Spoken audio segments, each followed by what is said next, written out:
Okay, very good. So welcome everyone. My name is Andrew Kuhn. I'm the interim VP for conferences at SIGCHI. And the people who are going to be answering your questions, Shaowen and Neha are here, so I'll let them introduce themselves. I will just quickly put up the Slido link if you'd like to. There are multiple ways you can ask questions. You can ask there, you can ask in the chat, you can just speak up. So whatever works. Okay, Neha, would you like to go first, or? Sure. So, hi everybody. My name is Neha Kumar. I'm VP at large, and the things that I oversee within SIGCHI are basically community support mechanisms for the global community. Also, looking at some kind of communications initiatives. So, Medium posts. I'm usually the one kind of telling people to write Medium posts, getting after them, and what else? We've been doing some stuff with virtual events that we're trying to promote. So a few things here and there, but mainly community support mechanisms. Great. Hello, everybody. I'm Shaowen Bardzell. I am a professor at College of Information Sciences and Technology at Penn State. It took me a while to get through all of that because I just literally moved to Penn State, but I'm working virtually from Bloomington for this first year. And like Neha, I'm VP at large. Both Neha and I joined SIGCHI EC last summer. And most of the work that I do, and along with my excellent EC colleagues, I deal with a lot of the equity and inclusion issues, and I also help with other things. Most recently, I kind of work with my esteemed colleagues on the CARES committee to organize an official group that deal with discrimination and harassment. And I'm happy to talk more about that in this session. So that's me.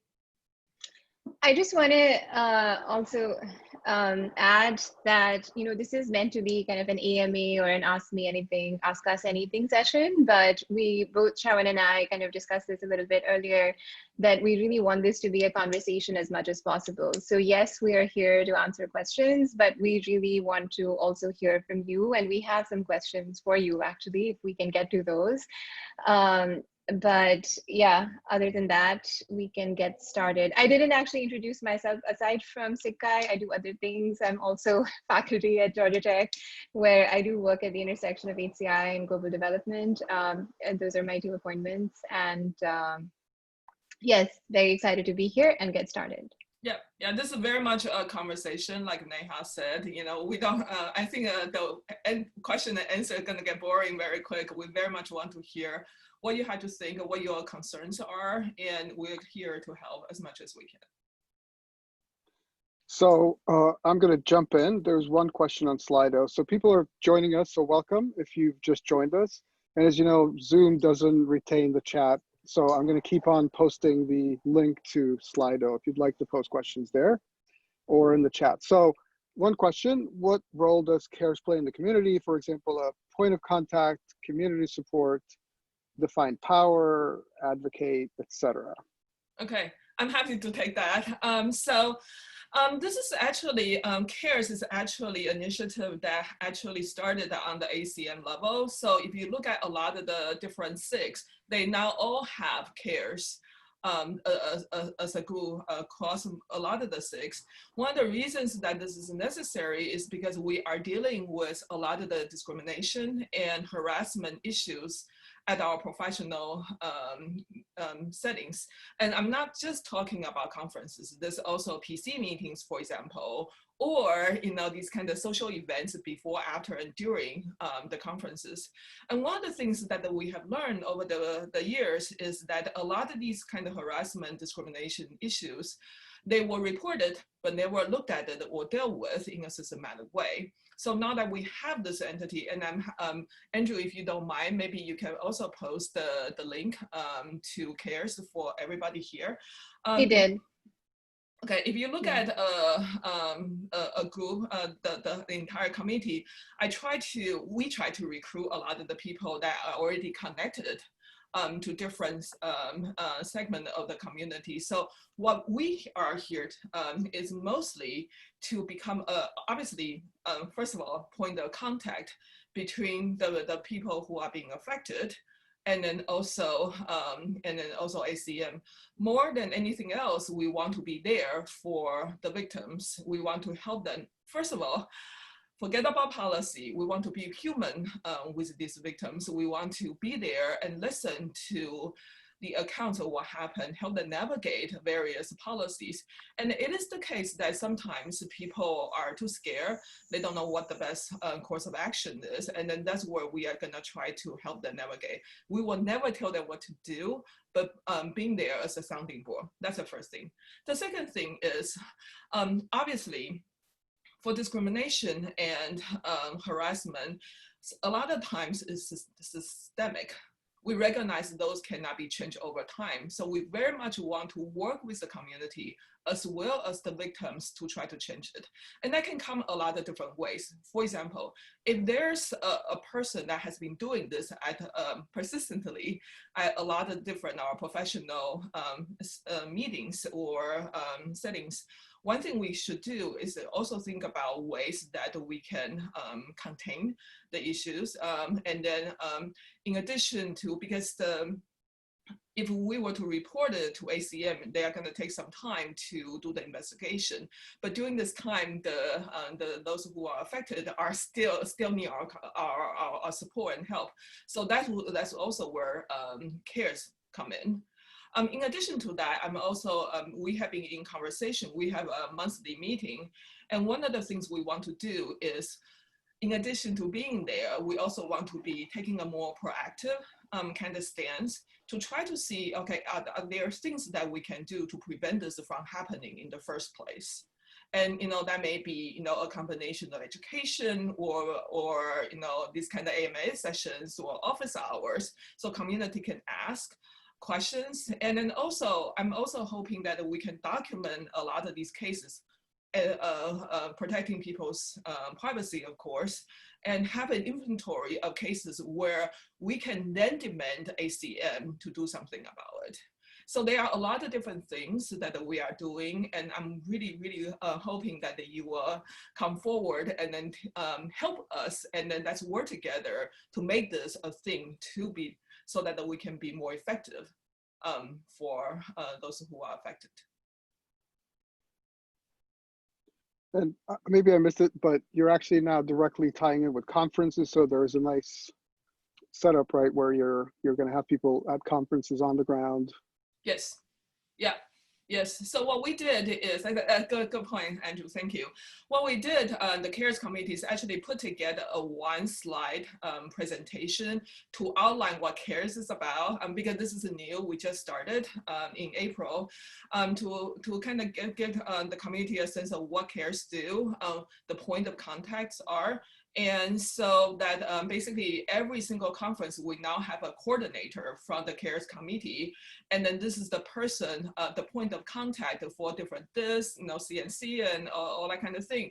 And the person will either be on the ground, because the person is already going to go to the conference, or the person will be the point of contact for those who are actually going to the conference. And then so if there's anything that happened, people will know where to find us. And then this is ongoing for our all 24 family of conferences.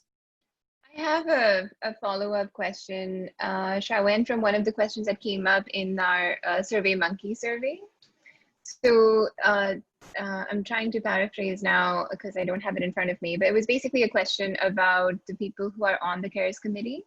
Yes. So how they're recruited, and also if someone actually has an issue with someone on the CARES committee, yes, what would that look like? Yeah, that's a great question. Okay, so we started by actually just reaching out to those who were already doing the work. If you look at the committee, these are very familiar faces because they have been very, very active, have been doing a lot of work for our community in general, dealing with discrimination and harassment issues. So all we did at the time for the first iteration is that I kind of pull them together, and since they are already doing the world, they are sharing best practices and then being each other's sounding board.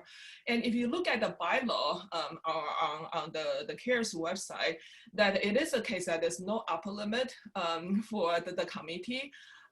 So if you are interested or you want to nominate somebody, and then what we'll do, you just write to the CARES and use the CARE email to reach to us, and then we have, like I said, we have a monthly meeting, and the committee will discuss, and then then if the person is appropriate, meaning that sometimes there are things that are we don't know, especially if the person hopefully has already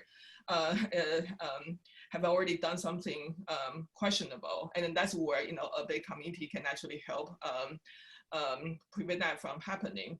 And so there are ways that more people can join, first of all. And in the event that there's a conflict of interest, and again, on the bylaw, in the bylaw, that those who are in conflict will just recuse themselves.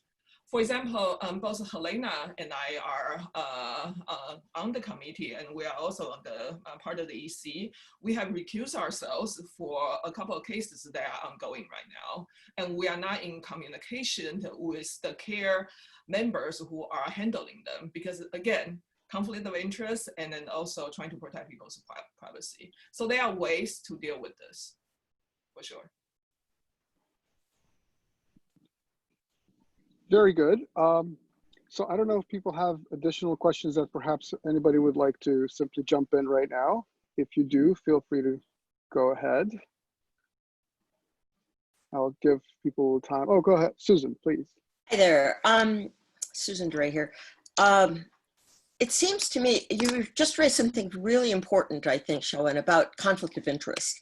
And I think that's something that I know on the development, the subsections of us have talked about how important it is for people within our community to really understand what that means. Not just from a SIGCHI standpoint, but also from the ACM standpoint. And I'm wondering, is there anything you have in mind that we could do about that? Or, I mean, is that like another Medium article, or what do you think? Are you talking about how to kind of bring about awareness about a conflict of interest? Okay, I think there is, Michael, maybe you can help us here. There's an ethics committee, right? That Amy Brockman is heading. Are you involved with that?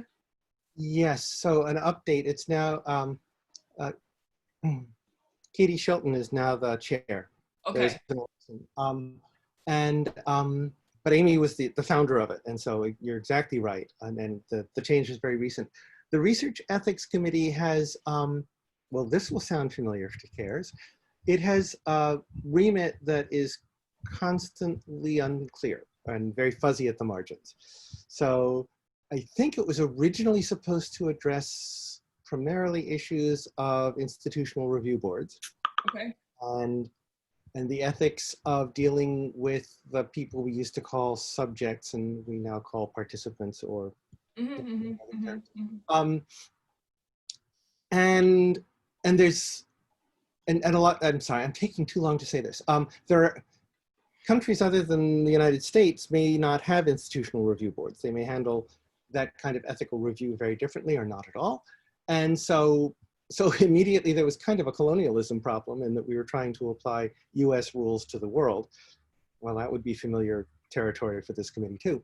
And the ethical challenges that have come to that committee have been, which typically what happens is somebody in the middle of a review process sends a paper. And originally it could be sent by an AC, now it has to go up through a conference hierarchy. And I think it's the subcommittee co-chair who decides that it can be forwarded to us. And it doesn't always follow that pattern. And so sometimes the issue really is about informed consent. And there's some very big cultural things there about what it means when a person from a marginalized group gives consent to a person from a powerful group, blah, blah. I don't mean blah, blah disdainingly. I mean, there's many, many paragraphs there, and I'm not going to say those paragraphs. so sometimes it's that. Sometimes it's, was this even an ethical research question to ask? I remember being passionately involved in one of those, and it was very painful for all of us because there was something ethically wrong with the research, but it wasn't clear that it was up to us to say that it was wrong, because it was wrong at a sort of conceptual, why are these people even thinking about this? Okay. Level. And I had to stop, you know, I wanted to say, this is so wrong, it shouldn't be in the proceedings. And people said, Michael, the committee doesn't do that. So I'm sorry, that's a little autobiographical bit about how difficult some of these decisions turn out to be.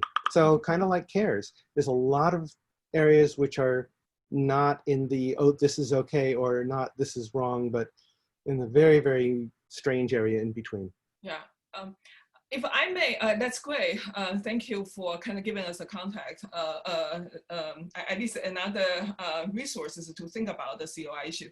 I just post the SIGCHI COI policy, and I noticed Andrew also kind of share with us the SIGCHI ethics page. So what I would like to say is that at CARES, and you know, this is very much what we are trying to do, is that we tend to be, you know, it's better safe than sorry, right? So we want to be more conservative in terms of applying the COI policy than trying to be more generous. In other words, if I even know the person, you know, beyond just saying hi, you know, at the conference, I think I'm just, and I will just try to recuse myself.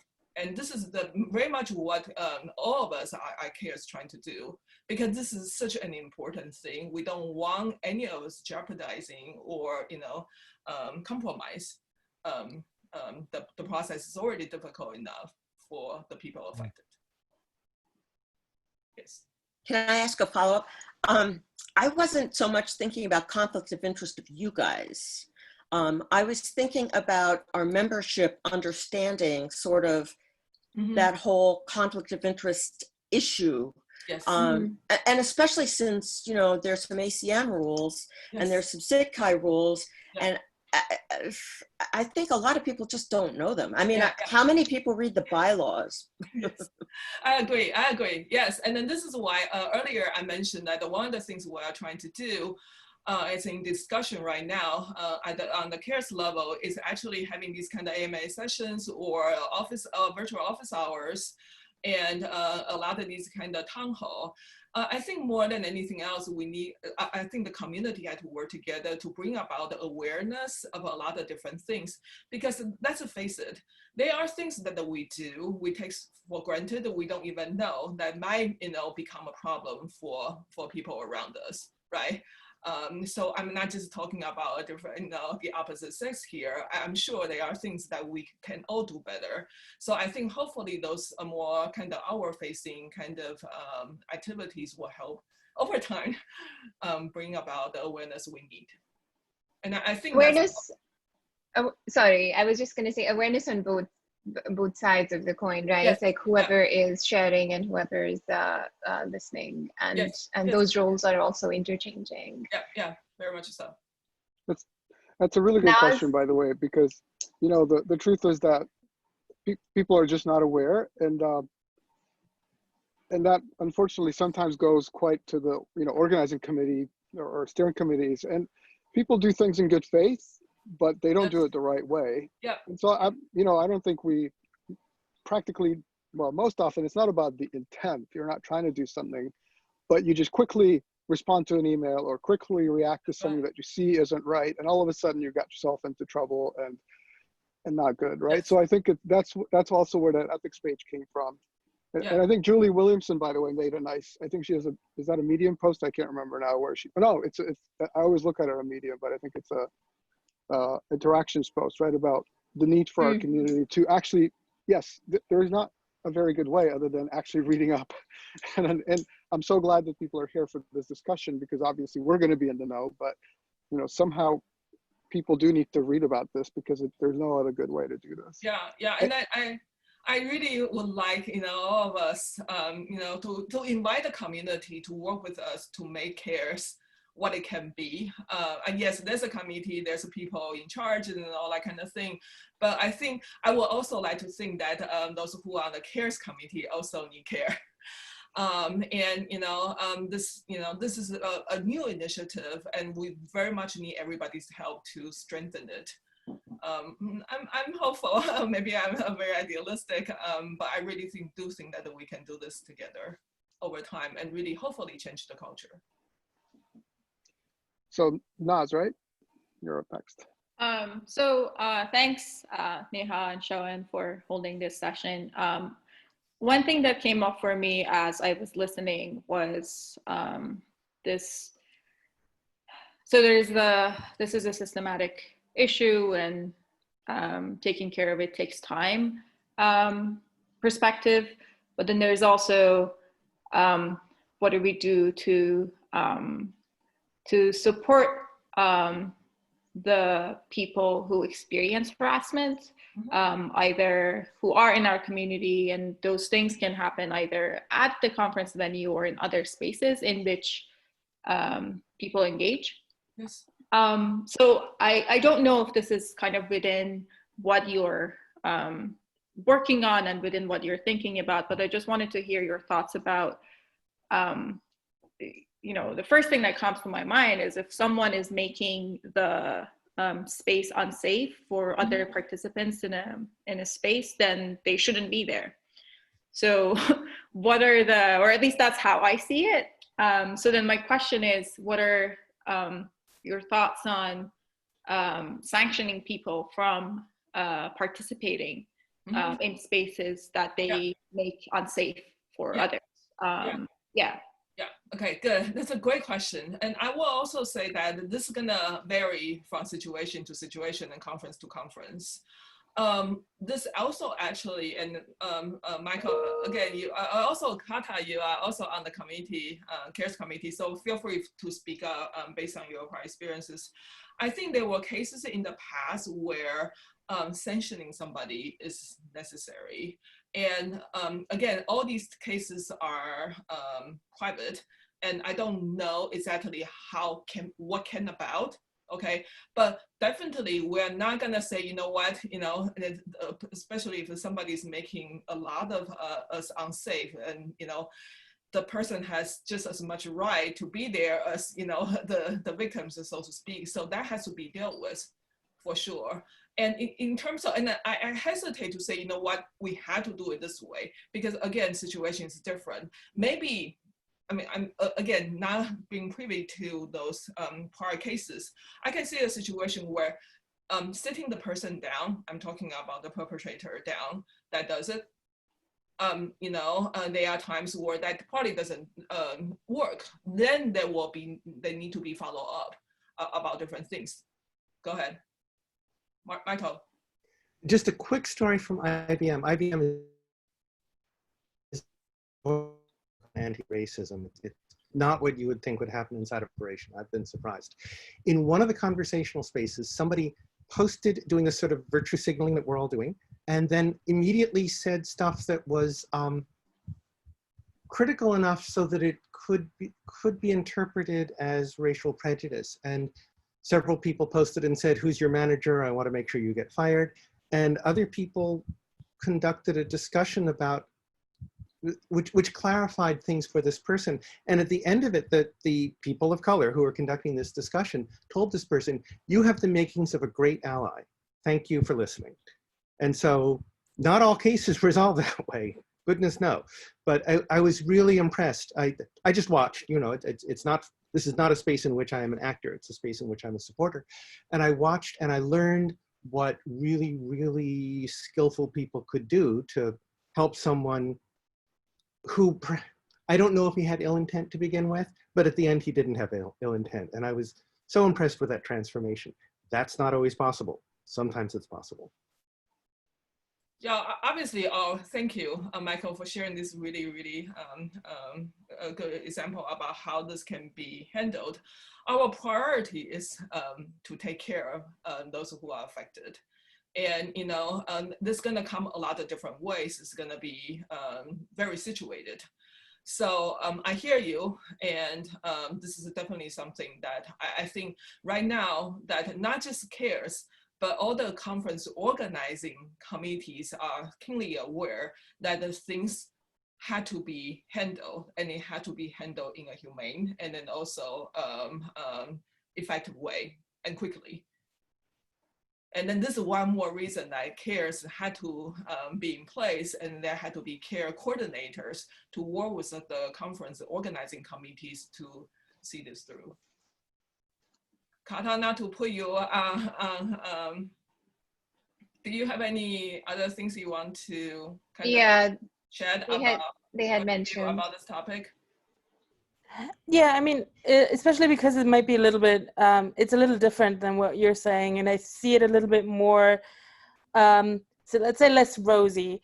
Also because, so I'm on CARES because I have been a target fairly publicly, not quite in the like a digital realm, but like not quite within SIGCHI necessarily, so it's like also an edge case. But there are, like, I have also recently publicly said that I was not feeling comfortable going to CHI because I have been told upfront before that somebody's looking forward to see me there, and it has not just been interpreted by me that was also kind of like a veiled threat on like my physical integrity. So what do you do then?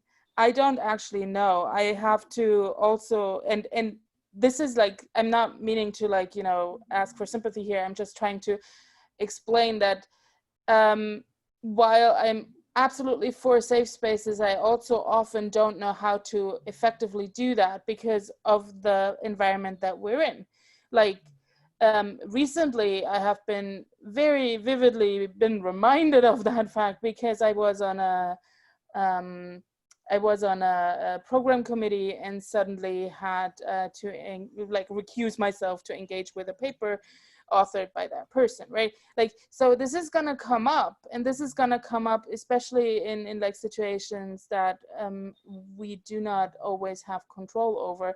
And I also like really don't know what to do about it. I'm just saying it's not going to be that easy to make like these safe spaces, and I'm not sure we can even promise that we do that. So that's kind of like my point, and I only have my personal experience to go from here. So like honestly, I don't like, I'm good, but like I just see it a bit more complicated.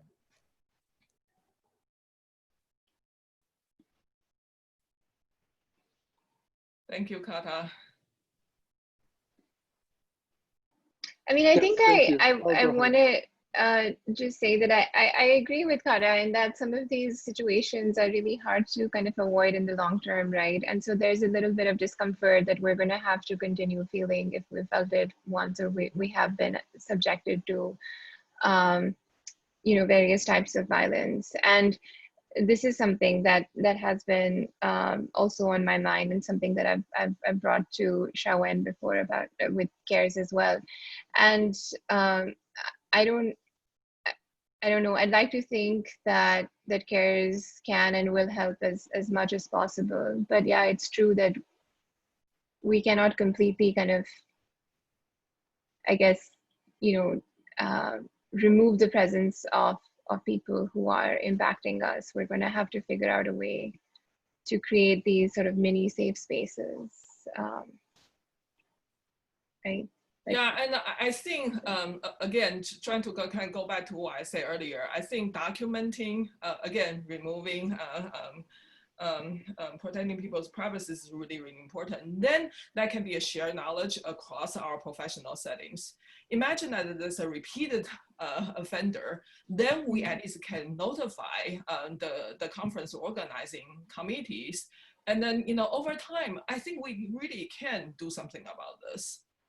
But in the meantime, I totally agree that we also need to protect the people affected as much as possible, and maybe, you know, work with this person, or, you know, work with a group of people that are being affected, or just be there to, you know, there's a lot of different things. And then again, we welcome, you know, best practices so that we can all be protected. Yes, go ahead. Are there opportunities for kind of like a systemic level policy change, or no? Is that not going to happen? I do think there's a pathway for that. And I think, again, right now it's going to be very hard. Again, according to ACM policy, it's going to be very hard to remove somebody from the conference. But, if we can document, if this really is a repeated offender, then all of a sudden we are empowered to do something. I also would like to think that policy is a living thing. It's not set in stone, it's not static. And I think it's up to us to collectively do something, and it may not happen tomorrow, but can it happen in a month? I would like to think that given the enough evidence that there's something can be done about it. Yeah, I want to second that I certainly, when I started in this role, my sense was that policy is static and doesn't change, and there's nothing we can do about ACM policies. And over time, I've certainly learned that some policies are actually really hard to understand even, and are totally opaque, even for people who are at the ACM, like AC level. And so there's definitely room for conversation and pushing for change to happen. And I think that people are willing to listen, and it takes maybe some persistence, but I do have much more hope now than I did before that change can happen at the policy level. I mean, at a conference, my understanding is that the general chair doesn't, in principle, have the authority to ask people to leave. Now, of course, implementing something like that is, I'm not quite sure what happens when that person says, no, I'm not leaving, so clearly you can create situations that are potentially also unsafe. But my understanding is that that's a prerogative of the general chair saying you're out. So, Michael. I am thinking about something that happened, well, no, I'll start differently.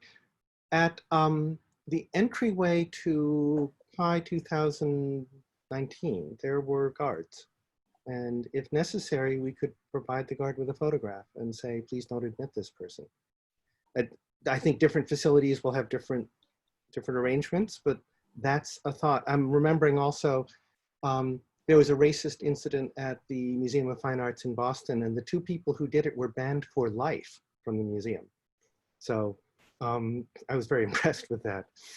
And we may find ourselves in a situation in which maybe we even pay a little bit more to get somebody at the entryway, and we ask them to keep somebody out. I don't know. That's a very extreme measure, but it may be necessary.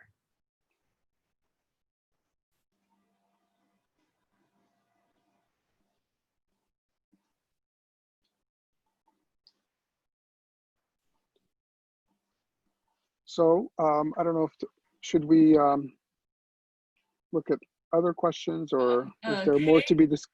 Kay, I think raised his hand. Kay. Oh, sorry. Go ahead. Go ahead. Okay. Good evening, everyone. This is Kader speaking from SIGCHI Tehran chapter. Thank you for giving me the floor. So I had a question. There has recently been a document that I have posted in the chat, which is called the ACM Code of Ethics Enforcement Policy.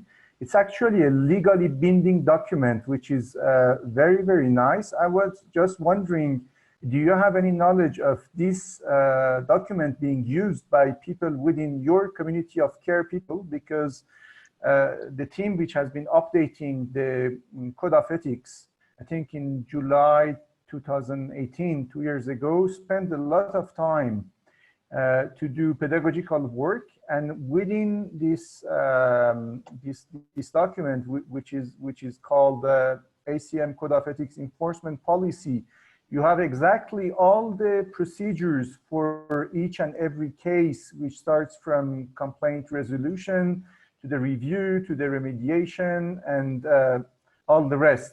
So I would be happy to have a feedback about this document and what you're doing within the community. Thank you. That's great. Thank you so much. We just so happen that our August meeting is next Wednesday, so I will definitely share this with the committee. And maybe we can have you come at some point to kind of talk to us about how you see this work, and then how we can work together to make this better. Thank thank you for your invite. I don't have any background in legal stuff, but you're translating the document, which is the enforcement policy, into our own language. And it's a highly technical document because we've been talking with, experts in translation, because we need also these documents. There are not so many members, and maybe Neha could say something about the questions that I raised about the number of members within, each country for SIGCHI, and the follow-up, which is not so easy, but I would definitely be happy to follow up. Thank you. Great, thank you. I can just follow up on what you just mentioned, Kaveh. So that question has been posed to the VP of membership, and so I don't know if we have the information right now. I don't know if she has the information right now, actually, but I do know that you have this kind of standing question. So we are going to, one day soon, I hope, be able to at least give you some information. I think there was a misunderstanding on what exactly the question was asking, as you pointed out. So we will follow up on that. There is one question, Andrew, I don't know if you can find it. I don't have Slido open here, but there was a question about Eid falling at the same time as Sky, and Sure. So we can look at that. It's something I'm going to find in a moment. Kai 2020 Town Hall Medium Post said that Kai 21 through 23 overlap with Ramadan. What are plans to not do this again? What are plans to accommodate in 21 through 23? Mm-hmm. Yes.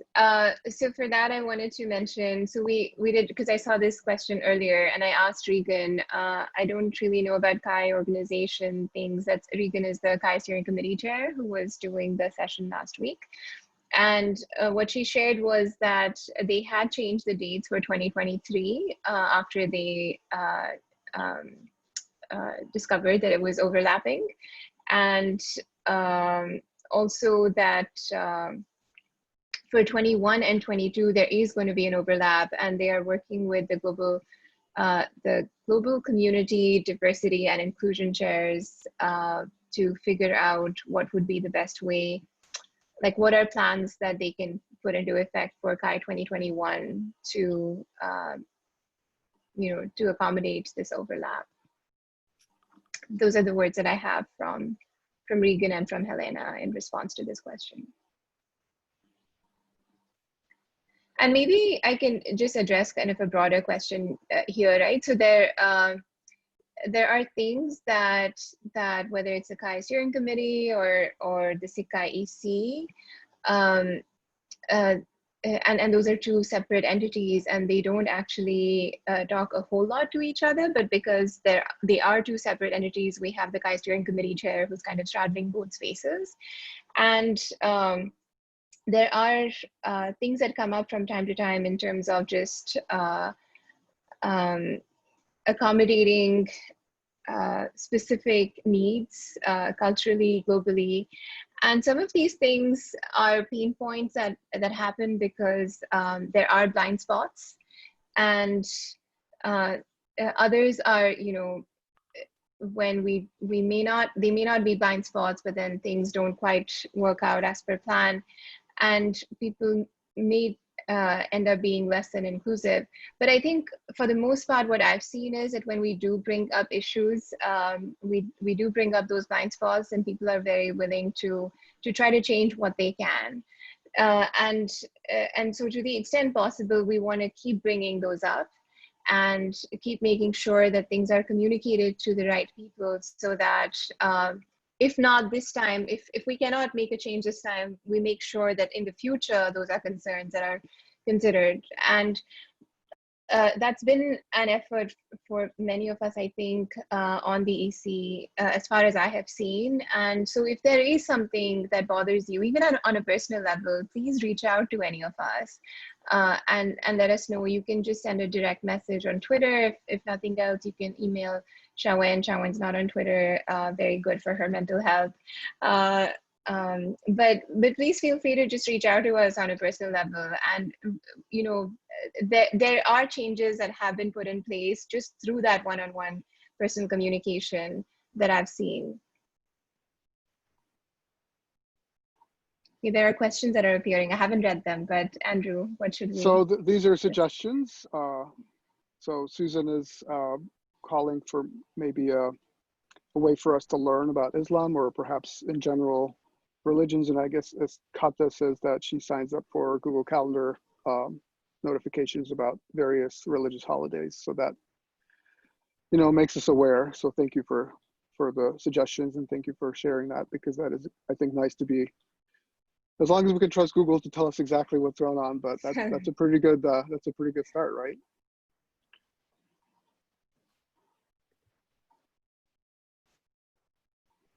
Lemons into lemonade, correct. So I'm, my apologies. So can we, do we have any questions that are coming up? I can read something from Slido. I mean, in the meantime, if we don't have a question that someone is, dying to ask, then I have a question if anyone would like to share. In terms of outreach mechanisms, this is something we've been grappling with, and we often hear this, right? So we send out an email and we hear that this information should have been shared earlier. And for very good reasons, people may not be on Twitter or Facebook or other social media. Medium is not accessible everywhere, although content is mirrored on SIGCHI.org, the blog, which is not read by a whole lot of people either. So everything is read a little bit by different people, and there is no one mechanism that reaches everybody. And this is also so kind of culturally and globally, situated. So we wanted to ask if anyone has ideas for how we could do that better. Are there channels that are not, that we haven't targeted that could be useful? Are there other ways in which you think we could get information to you more effectively that we're not using right now?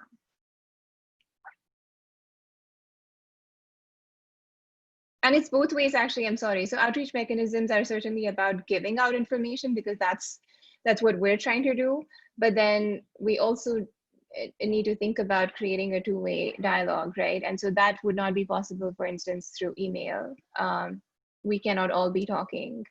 So what are other ways of communicating that we could be trying?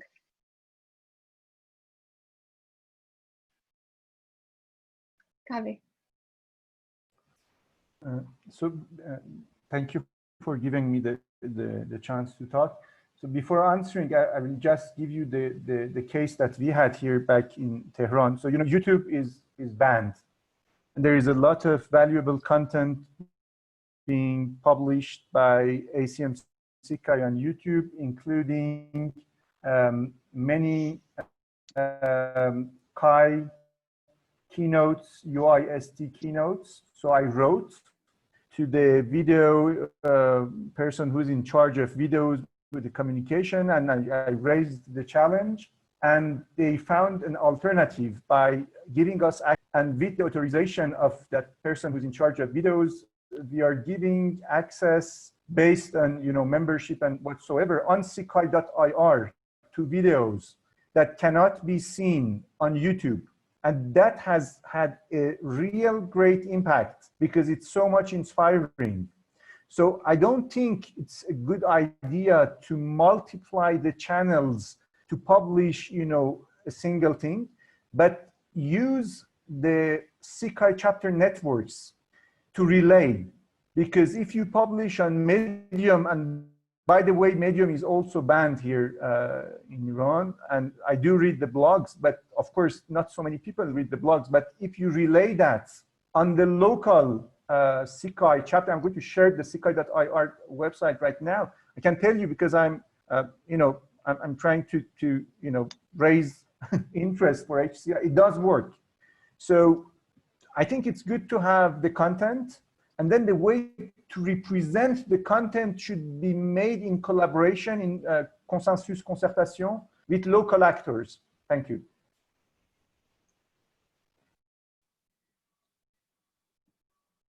That's an excellent suggestion. Thank you. There is actually a SIGCHI chapter Slack workspace that I think you must be on, and certainly a lot of the chapters are. And so sharing everything there, I think Eunice is already doing a great job of sharing like open calls and such, which by the way, before I forget, we do have open calls for positions on the EC. Almost forgot, that's really critical. The deadline is tomorrow. We really encourage people to apply because that is, a sure shot way of kind of impacting how things are done within SIGCHI. If you have questions about any of the positions or whether you're eligible, and I can answer that right away, all of you are. So there should be no question about that.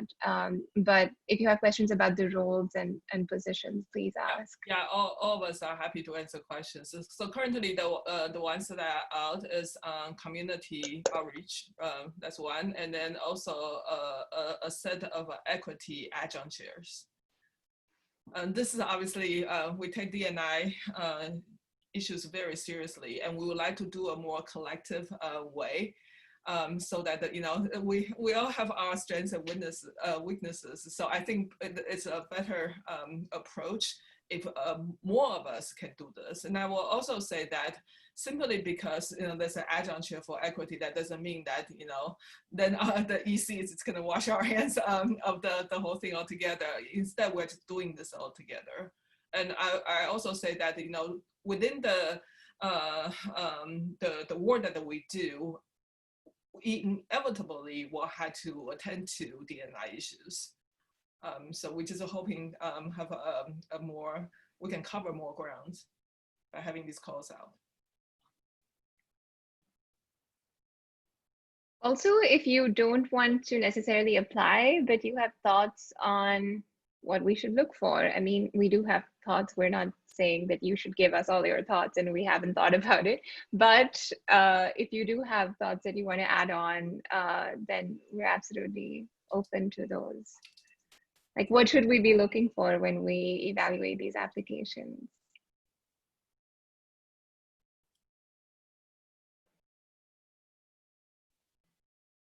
So there are a couple of questions that are in the chat.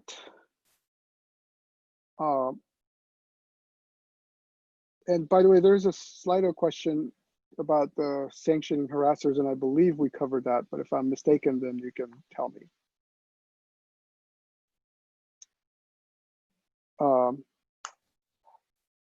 Okay, so how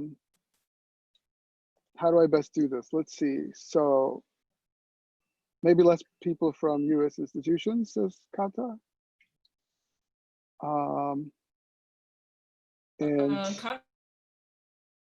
go ahead, sorry. Referring to these adjunct chairs to be to look more broadly, as opposed to only have North American institutions? US actually, not North America. Yeah, I can specify, like, even though there is general diversity of thought and diversity of, like, who's there, I feel that the EC largely represents researchers who research within North America, in particular the US. So I think there is like more flexibility, or there is an opportunity to add more. Yeah, of course, definitely, yeah. And that is a priority. That is something that we have brought up many times for these positions, just to assure you. Yes. So do we have the, I'm sorry, I don't quite have the link to the call, but maybe Neha or Shaowen, you have the link, we can post it here. Yeah, I was gonna ask you to share that, but I'll Okay, I'll look for it then. When I look for it, there's a Medium post. Okay, I'll take a look right now. Yeah. Okay, great, thank you. Thanks, Manjeri. Yeah, I found it. Oh, you did too. Okay, great. Okay, yeah, Yeah. we all found Okay, it. good. Thanks. Thank you. It's also on SIGCHI.org, by the way. It's not just on, at least it should be on SIGCHI.org. But Medium content should be mirrored on SIGCHI.org for countries where Medium is not available.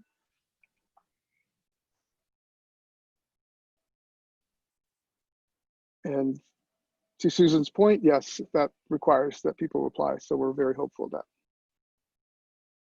Yeah, you can also applications nominate. are flowing. Yeah, you can also nominate. Yeah, you can nominate, and we will reach out to the people who have been nominated and ask them to fill out the application. Yes. So there are a couple of questions about, one is about online conferences, which isn't necessarily fully in line with what we've been discussing, but we can briefly touch upon that. And then David is asking Kaveh about the workflow. And also I believe Susan is asking that too. I have a question. Go ahead, sorry, go ahead. I have a question that that has been coming up in a lot of circles, and I just want to see if this is something anyone has thoughts that they want to share on, which is about reviewing. So this came up last week, and it has come up on social media a few times. And again, I wanted to ask if people have thoughts on what they would like to see in terms of resources that could be shared with the community and with both sets. So with the ACs who are on the program committee, as well as with new reviewers. I think those are two personas that have been that have been mentioned in terms of how we'd like to bring new reviewers on board and do the right amount of onboarding. And then second is, how do we make sure that people who are reviewing are not rejecting work for, I guess, the wrong reasons or less than desirable reasons. So do any of you have thoughts on what types of resources we could share along those lines?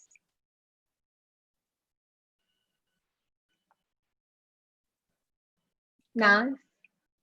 Well, we had at CSCW starting a few years ago, the reviewer mentoring program, and that seemed to work pretty well, but then it went away because of the new model for CSCW, or something else, I don't know.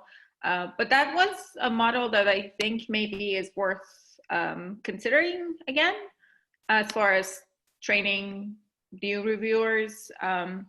One point about what do we do when papers are rejected for the wrong reasons. I think that's super important, especially because it seems to me the more that like I'm in the space that some people for some reason feel comfortable or think that it's okay to, let's say, reach out to the program chairs to complain about like a particular outcome. And then others aren't necessarily that comfortable to do that, or don't even know if that's actually an option. And I think kind of like clarifying if you know, in what situation might it be okay to reach out to you know, paper chairs, or whom to reach out to, or that type of a thing, when things are just purely incorrectly you know, decided upon. And I think who gets to reach out and complain and who doesn't get to, I think that really is a pain point. So yeah, I just kind of wanted to bring that up since you mentioned the whole reviewing issue. That's great, helpful. I think over the course of my career, I had done that myself a couple of times with varying results. And a lot of times it has to do with the tone. I mean, we all have things rejected, that's not a problem, but more about, I think in general, and that's definitely something I would hopefully like to see, is as a community, we read each other's work generously. And then this is hard because, you know, we all come from very different background with different frame and different methodology and things like that. And sometimes we kind of lose sight of the fact that HCI is very interdisciplinary. And that means that, you know, we bring different disciplines and also different disciplines rigor into bear. And, you know, I also feel like I would love to see some kind of guidance about how to be a best reviewers. I also feel like this kind of general mindset, you know, can use some revisiting. And, you know, going back to kind of reporting up, I've done that a couple of times. You know, sometimes I get ignored by my subcommittee chairs or the paper chairs, but there were a couple of times where it went all the way up to the papers chair, and then they did do something about it. So I think more of this can be done, and you know, it will be good if we can again work with Andrew, probably because he's a VP of conferences, to see if there's something that you know, we can to better be more open, or make it in such a way that on the website that the authors or even the reviewers feel comfortable coming forward, and know that there's a way to do it. There's a pathway for this. So I quickly posted the link on from the SIGCHI website about submission and review policies, which does include the path that in principle, not principle, but actually we need to take as far as complaints about the review, right? Also want to point out that Julie is here, Julie Williamson, who's VP Publications, so she can also obviously jump in. And I believe Michael had his hand up, and I'm not sure if anybody else did as well, but go ahead, Michael. I'll go second if somebody else wants to talk. I think that Naz brought up a really important point. Go ahead. Naz, do you want to? Yeah, I think another relevant thing that I'm actually not sure if there's policies for or not is reviewers during the review process posting on social media about papers that they're reviewing, asking for others' opinions, or kind of engaging in this kind of performative action of, you know, talking about things, and of course nobody else can actually read the paper that they're talking about, and so that kind of messes the whole thing up as far as anonymity goes, and just it's not okay, but it happens, and I'm not sure what ways there might be to deal with that type of behavior. And I want to just jump in with Naz's point. You know, your original point about just understanding what the process is, I think is really important, also from the perspective of, you know, when you do actually have a complaint, how to go about it best so that you put yourself in a good position and avoid pitfalls. So going a particular route might be the wrong route that gets you in the wrong position of having a conflict of interest perhaps, or you know, actually harassing people, right? So I think it's really good to just, for all of us to review what the steps are for saying, look, there's a problem with this review, or there's a problem with the submission because I wasn't included on it, or something along those lines, and understanding who to talk to. I think that really helps us. But go ahead, Michael, sorry. No, it's quite all right. I'm so glad, Naz, that you got to speak about your third point, because I think it relates to your first point, which was about the reviewer mentoring programs. And full disclosure, I co-chaired that for 2 years for CSCW. It was a lot of work. I thought it went really, really well. I think the mentors, the students had a very good time and a very good experience. And I think, so tying then the 2 points together, we have a sort of an individualist model of reviewing. Here I am all alone with this paper, and I'm not sure what to do, and whom can I ask for help, and is there a community that I can take this to? And we really don't have that very well established, because of conflict of interest issues, which could be solved digitally, but it would be hard. But I think it may be especially a problem for people who are early in their careers as reviewers. And so again, I'm thinking, if there's a way to bring back some mentoring, I'm not saying mandatory mentoring. I mean, there are days when I feel like that should be the case, but at least voluntary, people could ask to be mentored. And then sometimes it just legitimates what already happens, which is the advisor receives a paper and farms it out to their students, and their students write reviews, and it's a good experience for the students, but we often sort of suppress our knowledge of that. And so it would be a way of legitimating what some of us are doing. But more important, I think it helps people who are early in their experience as reviewers to get help when they need it. And I hope I'm a little bit beyond early in my career as a reviewer. I still need help from time to time, and I still suffer in the individualist model. So I'm guessing that other people suffer too. And I think we could all use the help of our colleagues. The question is, how do we structure that and permit it? So thank you, Naz, for saying that. So I do have to run. I think we all have to run, but we will continue this conversation next Thursday, 8 a.m. Eastern time, and we're doing that early so that we can accommodate other parts of the world. But I think this conversation in particular, and then other ones that we've been having also, will be relevant for Cliff Lampy and Julie Williamson. And also we'll be sharing a blog post about the things that came up today. And this video, the recording, will be up on YouTube. We had 150 views from last Thursday's chat, so that's a good sign that people are actually watching these videos. And I'll also share a Slido link for next week. So thank you, everybody. And then you don't have to wait till our next AMA session to reach out. Anything, especially if you don't feel comfortable saying things in public, you want to reach out to either one of us, we are here. So feel free. And this is ongoing. You know, anyway, invite. So we can do this together. Thank you. Thank you. Thank you. Thanks, everyone. Thank you. Bye-bye.